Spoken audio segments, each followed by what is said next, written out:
हम आपको पढ़ा रहे थे एल्कोहलों के रासायनिक गुण। एल्कोहलों के रासायनिक गुण, केमिकल प्रॉपर्टीज ऑफ एल्कोहल, जिनमें से हमने दो भागों में विभाजित करके बताया था कि एल्कोहलों के रासायनिक अभिक्रियाओं को दो भागों में विभाजित करके अध्ययन करते हैं। पहला OH का H विस्थापित होता है, उसको हमने बता दिया था।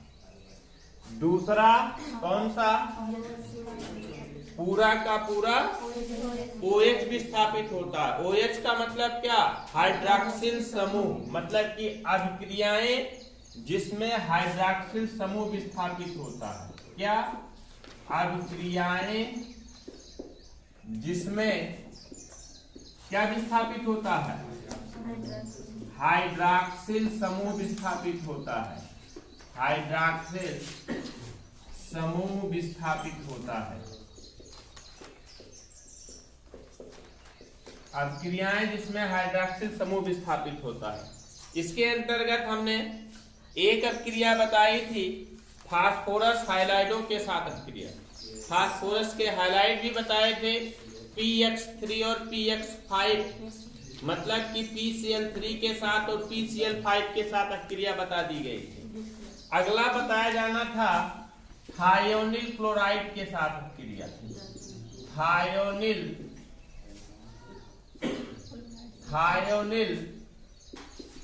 क्लोराइड के साथ अभिक्रिया। थायोनिल क्लोराइड के साथ अभिक्रिया, इसी को कहते कौन सा है हम, डार्जन अभिक्रिया। डार्जन अभिक्रिया के नाम से इसी को जाना जाता है। तो सबसे पहले जानिए कि थायोनिल क्लोराइड होता क्या है और सूत्र इसका क्या होता है। थायोनिल क्लोराइड का फार्मूला होता है SO2Cl2। ये क्या है आपका, थायोनिल क्लोराइड है। अब इस थायोनिल क्लोराइड की अभिक्रिया एल्कोहल के साथ कराते हैं, जैसे लिखते हैं CH3CH2OH, एथिल एल्कोहल। इसकी अभिक्रिया किसके साथ करा देते हैं, SO2Cl2 के साथ करा दिया जाता है। तो क्लोरीन के एक परमाणु के द्वारा हाइड्रॉक्सिल समूह यहां से विस्थापित कर दिया जाएगा। क्लोरीन के एक परमाणु के द्वारा हाइड्रॉक्सिल समूह विस्थापित कर दिया जाएगा और इस हाइड्रॉक्सिल समूह के स्थान पर क्या लग जाएगा, क्लोरीन लग जाएगा। एक क्लोरीन यहाँ पर लग जाएगा, मतलब CH3CH2Cl और प्लस विस्थापित हुआ OH में से एक हाइड्रोजन और एक क्लोरीन, HCl बनाएगा और बनेगा क्या, सल्फर डाई ऑक्साइड SO2। इसे क्या कहते हैं हम, एथिल क्लोराइड। यह अभिक्रिया कौन सी अभिक्रिया कहलाती है, डार्जन अभिक्रिया कहलाती है ना। अगला देखिए हैलोजन अम्लों से अभिक्रिया। अगली अभिक्रिया यहाँ पर देख लीजिए तुरंत, हैलोजन अम्लों से अभिक्रिया। किसकी हैलोजन अम्लों से अभिक्रिया करानी है, किसकी हैलोजन अम्लों से अभिक्रिया करानी है, एल्कोहल की। एल्कोहलों की हैलोजन अम्लों से अभिक्रिया करानी है। हाइड्रोजन अम्ल का मतलब क्या होता है, HX। हाइड्रोजन अम्ल बोले तो HX, मतलब हाइड्रोजन हाइलाइड, जैसे HCl, HBr, फिर HI, ये सभी हैलोजन अम्ल होते हैं। इन हैलोजन अम्लों की अभिक्रिया कराई जानी है किससे, एल्कोहल के साथ। विभिन्न परिस्थितियों में भिन्न भिन्न हैलोजन अम्ल, जैसे HCl हुआ, HBr हुआ, HI हुआ, ये विभिन्न परिस्थितियों में भिन्न भिन्न प्रकार से अभिक्रिया करते हैं। किस प्रकार से अभिक्रिया करते हैं, पहले तो जनरल अभिक्रिया जान लीजिए। जैसे क्या है, ROH होता है एल्कोहल, इसकी अभिक्रिया HX के साथ करा देते हैं, फिर गर्म करते हैं तो OH विस्थापित हो जाएगा किसके द्वारा, हैलोजन द्वारा। OH विस्थापित हो जाएगा हैलोजन द्वारा, तो RH प्राप्त हो जाएगा प्लस OH और H बन जाएगा आपका H2O। लेकिन विभिन्न परिस्थितियों में विभिन्न प्रकार से अभिक्रिया होती है। जैसे देखिए एथिल अल्कोहल है CH3CH2OH, इसकी एक क्रिया अगर हम HCl के साथ कराएं तो यहाँ पर लगेगा आपका ZnCl2, जिंक क्लोराइड के साथ गर्म करते हैं तो क्या हो जाएगा, यहाँ से क्लोरीन के द्वारा OH भी स्थापित होगा और OH और H बना लेगा क्या आपका H2O बना लेगा, मतलब बन जाएगा क्या एथिल क्लोराइड, मतलब बनेगा क्या C2H5, जोड़ के लिख दे रहे हैं C2H5Cl प्लस H2। जब ये Cl के साथ क्रिया करा रहे हैं तो क्या लग रहा आपका, लेकिन अगर यही क्रिया हम किसके साथ करा दें, CH3CH2OH प्लस HBr के साथ करा दें बेटा, तो यहाँ पर लगेगा क्या आपका H2SO4 सल्फ्यूरिक एसिड लगेगा, है ना। फिर यहाँ पर डिहाइड्रेशन होगा और बन जाएगा क्या आपका H2O और बनाएगा क्या C2H5Br और प्लस H2। ये समझ में आ रहा है ना कि C2H5 हम कहाँ लिख रहे हैं, यहाँ पर जोड़ के इसको C2H5Br। लेकिन यह क्रिया किसकी उपस्थिति में हुई, सल्फ्यूरिक अम्ल की उपस्थिति में हुई। एक अब क्रिया और देख लीजिए, आयोडाइड के साथ CH3CH2OH plus HI, iodide, iodide का मतलब हाइड्रोजन आयोडाइड। यहाँ पर कुछ नहीं लगता है, सिर्फ इसको हमें क्या करना पड़ता है, गर्म करना पड़ता है, हाईली रिएक्टिव होने के बाद ये H2O निकल जाएगा और प्राप्त हो जाएगा क्या आपका C2H5I और प्लस क्या H2O। इसका नाम क्या है, एथिल आयोडाइड की प्राप्ति होगी। क्या निकलता है आपका, एथिल आयोडाइड निकलता है। तो यह अभिक्रिया हैलोजन अम्लों के साथ अभिक्रिया विभिन्न परिस्थितियों में विभिन्न प्रकार से अभिक्रिया होती है। ये अगर हमें HCl के साथ अभिक्रिया करानी है तो ZnCl2 लगाना पड़ेगा, अगर हमें हाइड्रोजन ब्रोमाइड के साथ अभिक्रिया करानी है तो सल्फ्यूरिक अम्ल लगाना पड़ेगा। समझ गए कि नहीं, समझ गए कि नहीं, ये अभिक्रियाएं होती हैं, इसको नोट करिए। यहाँ से आपको स्थान क्लोराइड से अभिक्रिया नोट करना है। डार्जन अभिक्रिया पूछा जाता है कि डार्जन अभिक्रिया कहते हैं।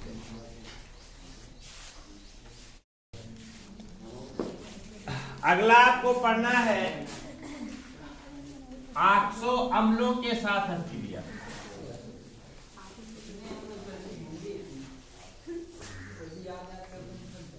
अगली रिएक्शन देखिए,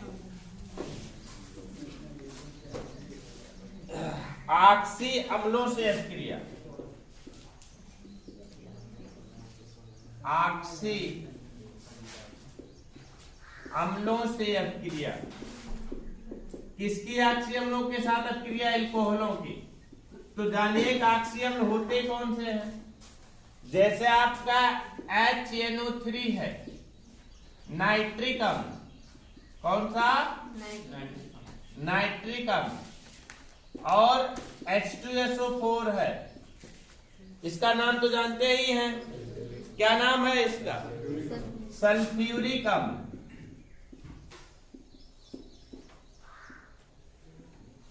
ये सभी क्या है, ऑक्सी अम्ल है बेटा, ऑक्सी अम्ल है। तो एल्कोहल बोले तो क्या, ROH, इसकी क्रिया ऑक्सी अम्ल के साथ करा देते हैं, HNO3 के साथ करा देते हैं, तो क्या बनेगा यहाँ पर, बोलो क्या, HONO2 या CNO3 और यहां से निकल जाएगा क्या, H2O, RONO2 प्लस H2O। इसका नाम क्या हो जाएगा, एल्किल नाइट्रेट। एल्किल है नाइट्रेट समूह, एल्किल नाइट्रेट, एल्किल नाइट्रेट प्राप्त होता है। एग्जाम्पल देख लीजिए, जैसे एथिल अल्कोहल है C2H5OH है, इसकी क्रिया HONO2 के साथ करा देते हैं,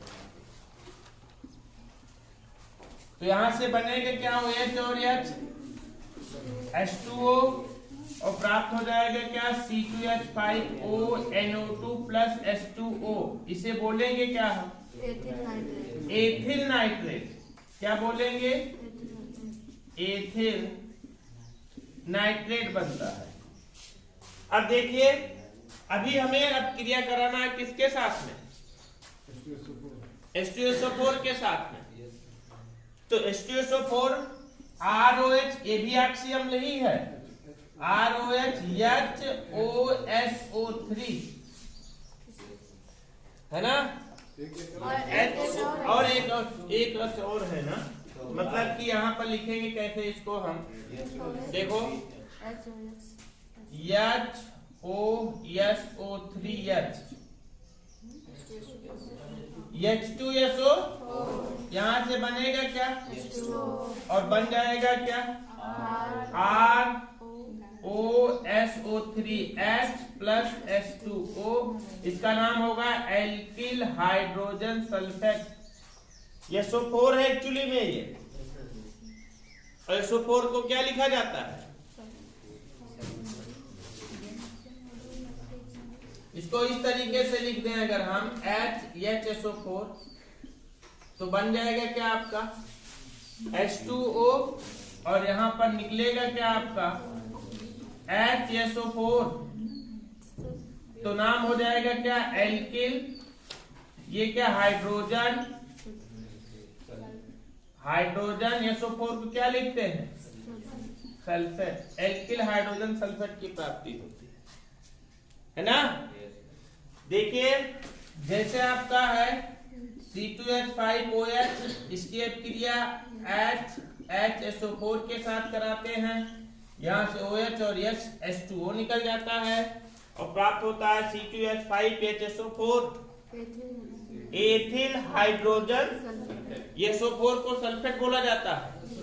तो बनेगा क्या आपका C2H5HSO4 प्लस क्या H2O, इसको बोलते हैं क्या हम एथिल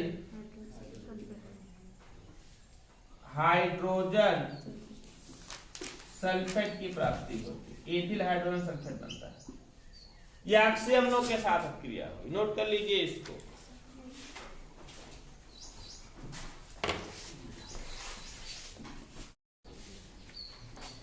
अभी तक जो रासायनिक गुण बताया गया उसमें दो टाइप्स की क्रियाएं बताई गई। हाइड्रॉक्सिल समूह का H विस्थापित होता है और दूसरा क्या बताया गया, पूरा का पूरा हाइड्रॉक्सिल समूह विस्थापित होता है। एक टाइप की क्रिया और देख लीजिए, एल्कोहलों की अन्य अभिक्रियाएं, मतलब कि H विस्थापित और OH विस्थापित होने के अलावा कुछ इसकी अन्य अभिक्रियाएं हैं। और यहीं पर थोड़ा सा आपको जानना पड़ेगा कि एल्कोहलों की प्रकृति का मतलब कि नेचर का मतलब कि क्या है, एसिड है कि बेस है। ये एल्कोहल की प्रकृति कैसी है, एसिडिक नेचर है कि बेसिक नेचर है, मतलब अम्लीय प्रकृति का है कि क्षारीय प्रकृति का होता है एल्कोहल। तो देखिए थर्ड नंबर देखिए एल्कोहलों की अन्य अभिक्रियाएं, एल्कोहलों की अन्य अभिक्रियाएं के अंतर्गत क्या क्या जानना है। सबसे पहले तो जानना है आपको क्या, दुर्बल अम्लीय प्रकृति। ए नंबर देखिए, दुर्बल अम्लीय प्रकृति, इसका मतलब क्या हुआ कि एल्कोहल अम्लीय प्रकृति की अम्ल की भांति व्यवहार करता है। एल्कोहल अम्ल की भांति व्यवहार करता है, लेकिन किस प्रकार का अम्ल है, दुर्बल अम्ल है, मतलब कि वीक एसिड है। सबसे पहले तो जानिए कि अम्ल कहते किसे हैं, अम्ल होता क्या है। अम्ल की परिभाषा 2-3 टाइप्स में बताई गई है आप लोगों को। पहला, पुरानी अवधारणा के अनुसार बताया गया है कि वह पदार्थ जो जलीय विलयन में H पॉजिटिव देता है, हाइड्रोजन धनायन देता, गिवन करता है, वो क्या कहलाता है, अम्ल कहलाता है। दूसरा, ब्रास्टैंड-लोरी थ्योरी दिया गया है। ब्रास्टैंड-लोरी थ्योरी के आधार पर जो एकाकी इलेक्ट्रॉन युग्म ग्रहण करता है, एकाकी इलेक्ट्रॉन क्या करता है, ग्रहण करता है, लोन पेयर को ग्रहण करता है, वो क्या कहलाता है, अम्ल कहलाता है। बताया गया है। और तीसरा प्रोटॉन दाता अम्ल होते हैं। मॉडर्न कॉन्सेप्ट, आधुनिक थ्योरी में बताया गया प्रोटॉन दाता क्या होते हैं, और प्रोटॉन दाता का मतलब क्या है, H पॉजिटिव को ही एक प्रोटॉन बोला जाता है।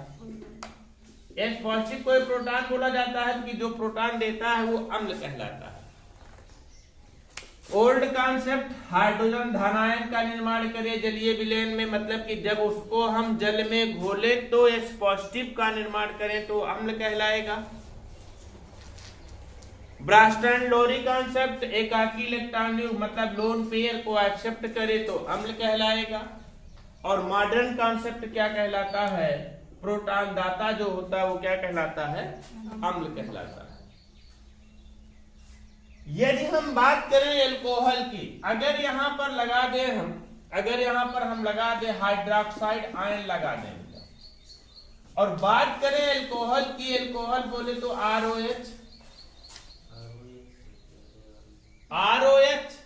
चाहे ROH इस तरीके से लिखिए, चाहे HOR लिखिए, एक ही बात तो ही।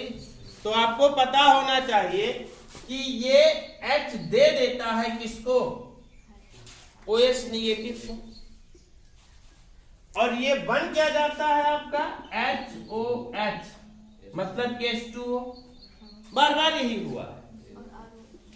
और फिर यहां पर क्या होता है, बन जाता है RO निगेटिव, यहां पर 2 ले लोन पेयर।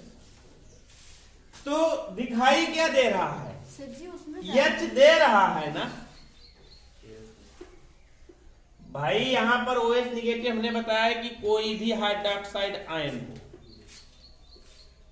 H दे रहा है ना, और जब देता है तो किसकी भांति व्यवहार करेगा, अम्ल की भांति व्यवहार करेगा। तो सबके साथ अम्ल की भांति व्यवहार नहीं करता, ये प्रबल क्षार के साथ, ध्यान से समझिएगा हमारी बात को, प्रबल क्षार के साथ अम्ल की भांति व्यवहार करेगा। और एक बात और बताएं कि किसी भी इंडिकेटर से इसको पता करना चाहेंगे कि अल्कोहल से को कि अम्ल है कि क्षार है, तो नहीं पता कर सकते। इंडिकेटर मतलब सूचक, सूचना देने वाला, जो सूचना देता है कि अम्ल है कि क्षार है। जैसे अम्ल लाल लिटमस पेपर को, नीले लिटमस पेपर को लाल कर देता है, अम्ल नीले लिटमस पेपर को लाल कर देता है, तो एल्कोहल में लिटमस पेपर डालते रहिए, वो लाल कभी नहीं होगा। मतलब कहने का है कि ये अम्ल क्षार सूचक के प्रति कोई व्यवहार नहीं दिखाता। ये सोचो कि हम सूचना के आधार पर किसी भी प्रयोग के अम्ल क्षार सूचक के द्वारा पता करें कि अम्ल है कि क्षार है, तो संभव नहीं है।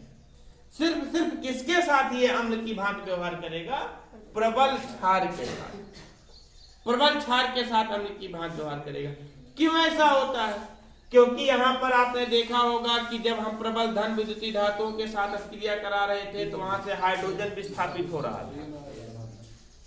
रहा था कि नहीं, उसी कारण ये किसकी भांति व्यवहार करता है, अम्लों की भांति व्यवहार करता है। और एल्कोहलों की एसिड तीव्रता बढ़ने का क्रम क्या होता है, एल्कोहलों की एसिड तीव्रता बढ़ने का क्रम, एल्कोहलों की एसिड तीव्रता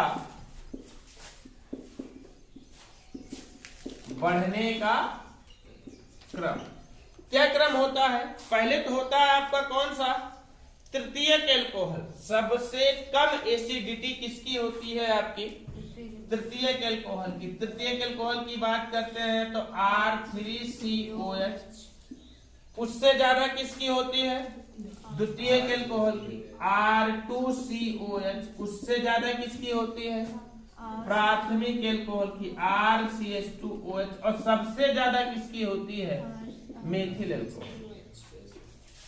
किसकी, ये कौन सा एल्कोहल है आपका, तृतीयक एल्कोहल। क्या है, तृतीयक एल्कोहल। ये कौन सा आपका, द्वितीयक एल्कोहल है, द्वितीयक एल्कोहल है। और ये कौन सा आपका, प्राथमिक एल्कोहल है।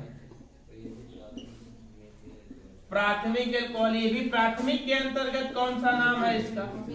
Methyl alcohol, methyl alcohol. तो कुल मिलाकर के अगर हम ये जानने का प्रयास करें कि एल्कोहल की अम्लीय प्रकृति क्या होती है, कि एल्कोहल अम्ल है कि क्षार है, तो सबसे पहले ये जानना पड़ेगा आप लोग कि जल के पीएच को, अच्छा पीएच जानते हैं आप, potential of hydrogen, hydrogen ion सांद्रण का ऋणात्मक लघुगणक पीएच कहलाता है। Active mass of H positive, अर्थात पीएच इक्वल टू क्या होता है आपको पता होना चाहिए, pH equal to minus log active mass of H positive. Hydrogen ion सांद्रण बोला जाता है इसको, ऋणात्मक लघुगणक, हाइड्रोजन आयन सांद्रण का ऋणात्मक लघुगणक पीएच कहलाता है। जनरल जानकारी जो कि 9-10 के बच्चों को भी पता होगी, छोटे छोटे बच्चों को भी पता होगी, विलेन का पीएच मान 7 होता है, वो विलेन क्या होता है? उदासीन। आज तो ये तो ब्लंडर मिस्टेक। जिस विलेन का पीएच मान 7 होता है वो विलेन उदासीन, और जिस विलेन का पीएच मान 7 से कम होता है, जिस विलेन का पीएच मान 7 से कम होता है वह विलेन अम्लीय, और जिस विलेन का पीएच मान 7 से अधिक होता है वह विलेन क्या होता है? क्षारीय होता है। इतना तो जानते ही हैं आप लोग। लेकिन अगर हम जल के पीएच मान की गणना करें तो जल का पीएच मान 7 होता है, इसलिए वो क्या होता है? उदासीन होता है। अब उसमें एसिड मिला दें, एसिड बोले तो HCl मिला दें, HCl मिला दें तो पीएच मान 7 से क्या हो जाएगा? कम हो जाएगा। तब उसकी प्रकृति कैसे हो जाएगी? और क्षार मिला दें, शुद्ध जल में क्षार मिला दें, जैसे सोडियम हाइड्रोक्साइड मिला दें, तो उसका पीएच मान 7 से क्या हो जाएगा? अधिक हो जाएगा, तो विलेन क्या हो जाएगा?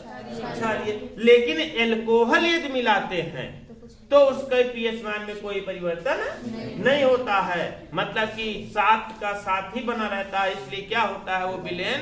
मतलब कहने का मतलब क्या है कि जल का पीएच मान एल्कोहल मिलाने से कोई परिवर्तन नहीं होता है, इसलिए उसकी अम्लीयता और क्षारीयता के मान में भी कोई परिवर्तन नहीं होता। सिर्फ एल्कोहल क्या करता है कि प्रबल क्षारों के प्रति अम्ल की भांति व्यवहार करता है, बस, है ना? प्रबल क्षार के प्रति अम्ल की भांति व्यवहार करेगा। चलिए लिखिए इसके अंतर्गत, अम्लीय प्रकृति के अंतर्गत लिखिए एल्कोहल जल के पीएच मान को, इसको नहीं लिखे अभी, लिखो एल्कोहल की अन्य अभिक्रियाएं। फर्स्ट नंबर दुर्बल अम्लीय प्रकृति,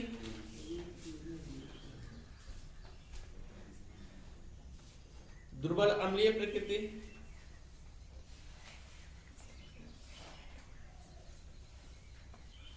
एल्कोहल जल के पीएच को प्रभावित नहीं करते।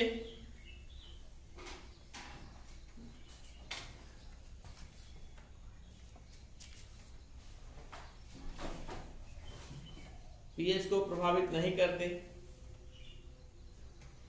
अतः अम्ल क्षार सूचकों के प्रति उदासीन होते हैं।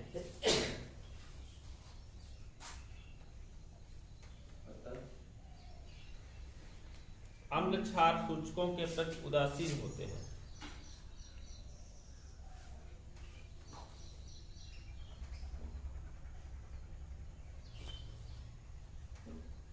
सक्रिय धातुओं द्वारा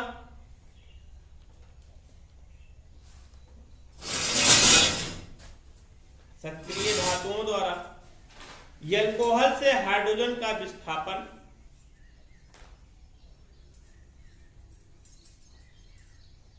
सक्रिय धातुओं द्वारा एल्कोहल से हाइड्रोजन का विस्थापन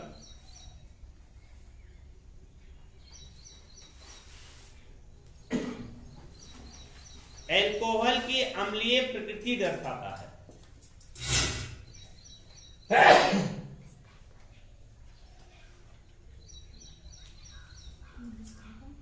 एल्कोहल की अम्लीय प्रकृति दर्शाता है।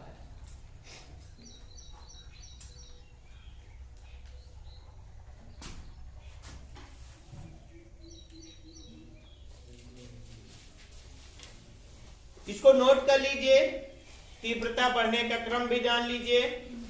कल हम आप लोगों को पढ़ाएंगे क्षारीय प्रकृति, एल्कोहल की क्षारीय प्रकृति, बेसिक नेचर ऑफ एल्कोहल। हाँ हाँ पूरा